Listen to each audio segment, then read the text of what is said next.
Get the most insightful analysis on everything football every week.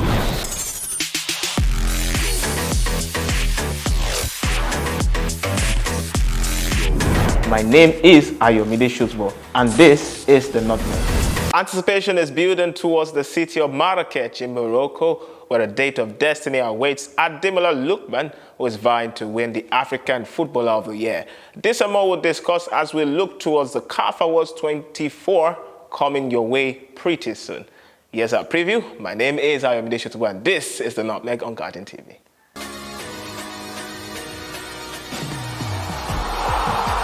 It's a special edition of the Nutmeg, and of course we have experts to discuss this whole thing about the CAF Awards 24. Josh Ike-Okoli is right here. Great to have you, Josh. It's lovely to be here. It's a pleasure. I've been wanting to be on the Nutmeg for a while, so I'm really honored to be a part of the Nutmeg today. And it's, of course, a pleasure to have you. And also, Olani Adeoluwa is here. How are you doing, Ade? Yeah, for old-timers like us. It's good to be here again. Most certainly. Yeah, so it's a lot to discuss. Let's dive straight in. We know the headline-grabbing story is Ademola Lookman is amongst the players, and we know the kind of form that is on right now. African Footballer of the Year, that's the one that everybody is looking towards. So of course, we'll have the likes of Simon Adingra representing the reigning AFCON champions, and that's Ivory Coast, and also Brighton and Hove Albion in England. We have Achraf Hakimi, who needs no introduction. We know also Sekou Guirassy, after the fantastic season he had with Stuttgart. Of course, he makes the list. He's now playing for Borussia Dortmund as well. Ronwen Williams, also goalkeeper of the tournament at the AFCON 23, is also here, as well as also we have, I think that's pretty much the five that made, of course, the top five going into the awards ceremony. William Troost-Ekong certainly did not make it, but it was a good one for him to be nominated. But is it a clear question for Ademola Lookman to win this one? Well, personally, I think Ademola Lookman, this is his award, done and dusted. In 93, 94, Nigeria did back-to-back. So 2023, 2024, we are going to do back-to-back in the male category for the CAF Awards. So for me, yes, Ademola Lookman.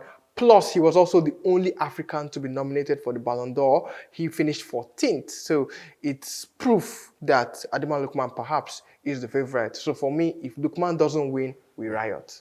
That Ballon d'Or nomination absolutely is a building block for him to go on to Marrakech and bring home the crown. Do you think there's any form of opposition? I mean, in the likes of Simon Adingra, Achraf Hakimi, who always comes around the podium.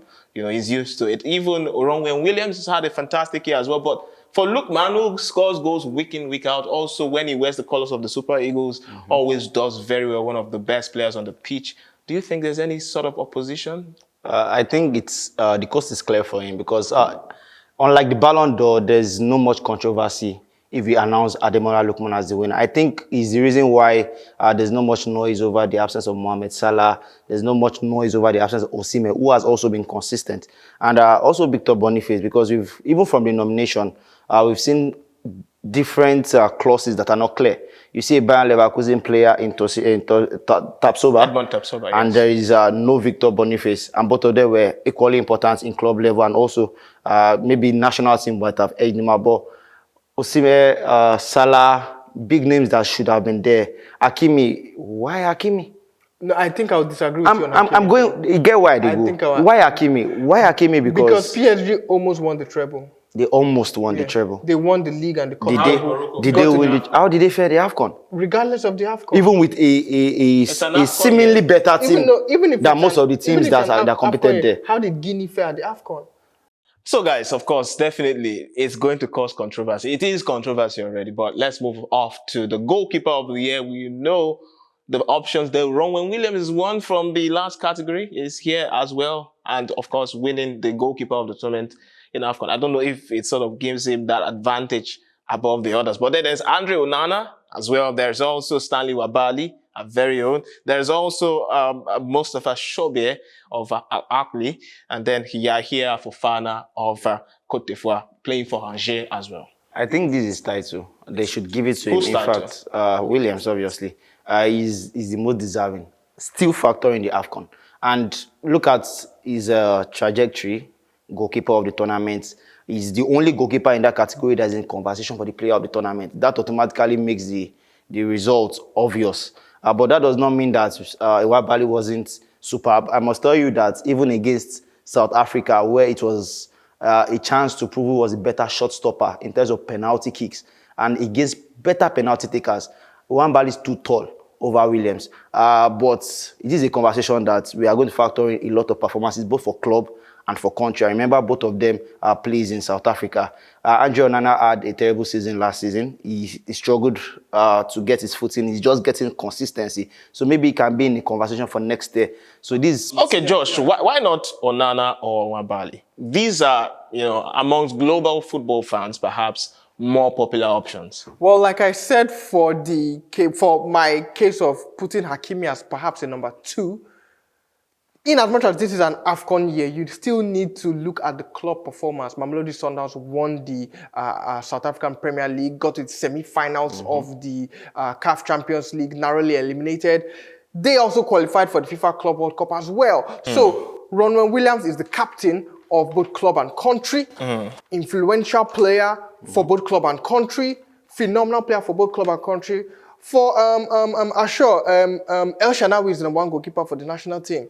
Nwabali is the number 1 goalkeeper for the Nigerian national team. He just became the number 1 goalkeeper at the AFCON. The AFCON was where we threw him into the deep end and he became a fan favorite. Well. And then he played for Chippa United in South Africa, a lowly rated club. So it's not the Mamelodi Sundowns. It's not the top of the African food chain.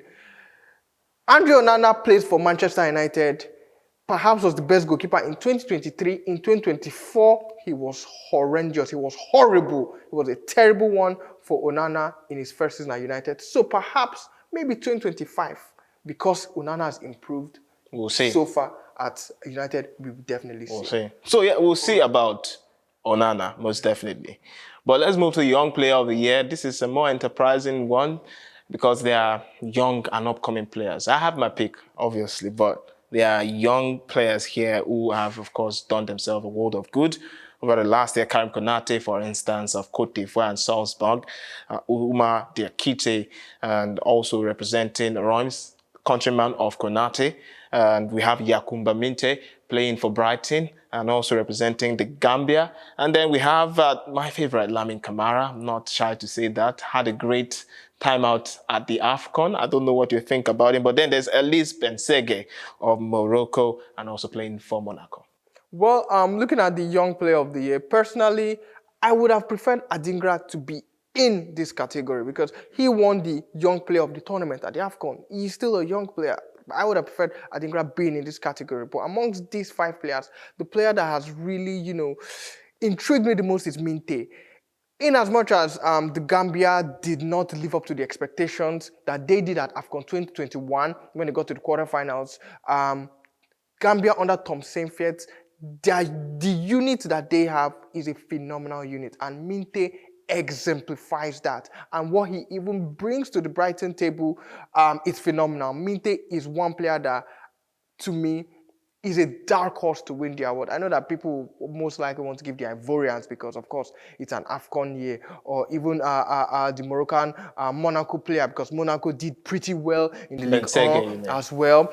And they even had a shout for the AFCON, if not for the shock elimination against South Africa. But still on still, Minte is one player who was really solid for club and country, regardless of the fact that the Gambia is a lowly ranked side on the continent, and because of that, people might not really look at him, oh, it's Gambia, nothing did here. So Minte, for me, should be the one that will take it amongst these 5. So Ade, next up is Coach of the Year. And we have some good names here as well. Imase Faye, obviously leading Cote d'Ivoire to winning the AFCON. He's got to be here. I don't know if you think he should win. There's also Pedro Goncalves of Angola. There is also Sebastian Desabre of DR Congo. Hugo Bruce of South Africa. You like South Africa, of course, from your earlier comments. I could see that. And then there's Marcel Collier of Al Ahly. It's 2 for me. I think it's Fire and Hugo Bruce. But one thing I want to say is, if you are considering Hugo Bruce, why not Ose Peseiro? He got to the final. The final is not there. And that's one thing that I will always say anything that's an award related or anything that's voting, there's always tendency for politics. And this is politics are full play right here. I was a person no longer being affiliated with Nigeria, so no one is advocating for him to be there behind closed doors. And that's just not fair because if we are looking at performances, then I think we should be there. But without that, of course, the Ivorian coach should take this one home. He won the AFCON unexpected. He came in, galvanized this set of boys with quality and got them to win it on home soil. I think that's something that he should be rewarded for. So, Josh, let's look at clubs on the continent that is worthy of being called the Club of the Year, awarded the award, and of course, granted the award of being called the Club of the Year. Al Ahly, a regular name, of course, household name in African football. Zamalek, both of them of Egypt. And there's RS Berkane of Morocco, Mamelodi Sundowns of South Africa, and Espérance de Tunis of Tunisia, obviously. Well, simply, this award belongs to Cairo. It's going to Cairo, Egypt. And we know that the two Cairo rivals are there, Zamalek and Al Ahly, but of course it's to Al Ahly. Not because of the fact that they just won the CAF Champions League alone, they also won the Egyptian Cup. They even won so much, they won the Egyptian League as well. They even won so much that they had to withdraw from the other Egyptian Cup because the Egyptian League played the two cup seasons, 2022, 2023, 2023, 2024 season in the same season. So they were like, you guys should go and win it. We have won a lot. They finished third in FIFA Club World Cup as well, even though they also lost the Super Cup and the CAF Super Cup, the Egyptian Super Cup and CAF Super Cup to Zamalek as well, but they got to the final. So it's proved that Marcel Collas, Al Ahly, led by Wissem Al Aboud, in the front row for them. Al Ahly are the team. Perhaps you could say they are the Real Madrid of African football. Perhaps, maybe, just maybe. Now, we've talked about clubs, and let's move to the nations, the national teams. I'm going to ask you, I'll tell, of course, for the audience to know which national teams have been nominated. But the real question is, why not the Super Eagles of Nigeria? Why not the Super Falcons of Nigeria, perhaps, if you like? But for the teams on the list, we've got Cote d'Ivoire. Obviously, they won the AFCON, DR Congo as well, Nigeria, South Africa, and maybe I'm not too surprised, Sudan. I like the underdogs. But why shouldn't it be Nigeria this time? Why shouldn't it be Nigeria? And who should? I think there are two teams that can claim this instead of Nigeria. Talking about South Africa and also the eventual winners of the AFCON, Ivory Coast. I think the award will go to Ivory Coast. But to answer your question, why is Nigeria not in a strong conversation to win the team of the year? The answer is very obvious. For the quality that we have, for the position of the team, I think we've largely underperformed. Are you talking about the pedigree of the team? I'm talking about, the pedigree of the team. We have stars. In fact, we are winning the African Player of the Year back-to-back. We are expected to win it back-to-back. We have quality players all around the team, but it's not reflecting on the final results. We struggled all through the AFCON. What Ose Peseiro tried to do was obvious, but the delivery, the execution was poor. We struggled against teams that we should not struggle against. We made easy results very difficult, and we made life generally difficult for ourselves. So I think Nigeria would have been in the conversation if, according to the stars we had, we showed the consistency to back the quality of the team. But unfortunately, we did not show the consistency to back the quality of the team that we have. We've disappointed largely in terms of expectation. We didn't go to the last World Cup. We struggled to win. We struggled to get to the AFCON final. I think the only good game that we played was against South Africa, in all honesty, and probably against Cameroon. Aside from that, all games were an eye. So in fact, we were so happy to lose the coach at the end of the tournament because there was no obvious effect of what he's doing. And even with other coaches taking over, we can say that the problem is not just coaching. The problem is also the team. So there's something wrong with the chemistry of the team, and we can't give a team that is obviously dysfunctional the best team of the year. Quite interesting. So, well, of course, we know the votes will not be coming from us or people on the streets.